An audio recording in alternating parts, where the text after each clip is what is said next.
In 2009, Disney bought Marvel for $4 billion. In 2012, they paid the same price for Lucasfilm, the company behind Star Wars and Indiana Jones. Has that investment paid off? You'd be surprised.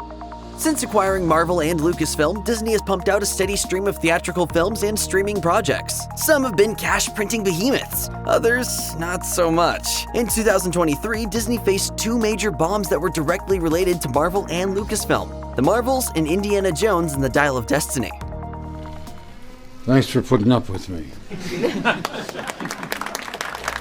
Dial of Destiny made $384 million worldwide, but considering the sheer cost of making the film, still lost Disney somewhere in the neighborhood of $130 million according to Forbes. The Marvels, meanwhile, was the first theatrical film in the MCU that didn't cross the $100 million mark domestically. Of course, the counterpoint to those is box office juggernauts like Star Wars: The Force Awakens, which grossed $2 billion, and Avengers: Endgame, which grossed a similar $2.7 billion worldwide. Now, the Walt Disney Company has spilled the tea on how much they've actually earned from purchasing Star Wars and Marvel. In a report filed with the Securities and Exchange Commission, the company outlined its corporate strategy, promising further returns for shareholders. The report mentions that Disney has made approximately $12 billion since purchasing Lucasfilm, or a 2.9 times return on investment. Marvel has been slightly more lucrative, a 3.3 times return on investment, or around $13.2 billion. I can do this all day. Yeah, I know. The bid to be transparent came as financier Nelson Peltz, who reportedly owns $3 billion in Disney stock, was looking to oust two current board members so as to gain a seat for himself and Disney's former CFO, Jay Rasulo.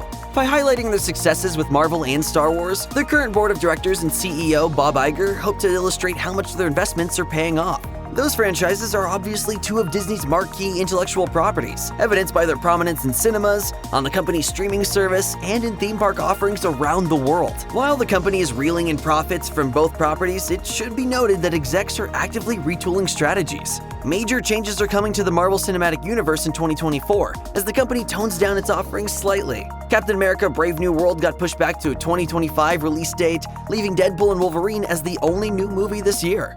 Pegging isn't new for me, friendo, but it is for Disney.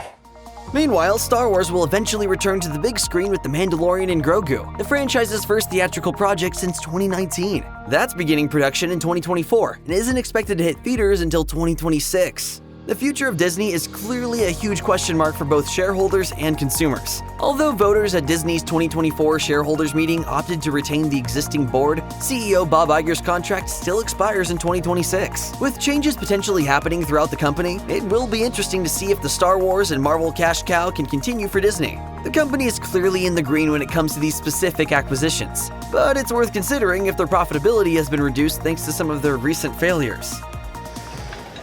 Circumstances change. Last year's theatrical flops were probably particularly jarring, since Lucasfilm and Marvel have always been moneymakers for the company. Now, it's up to creatives to find exciting ways to innovate these marquee franchises to ensure that the IPs are still viable and exciting. Audiences have multiple projects to look forward to, including Disney Plus's The Acolyte and Marvel Studios' Fantastic Four, both of which will drive engagement within their respective fandoms. Or at least that's what Disney's hoping for.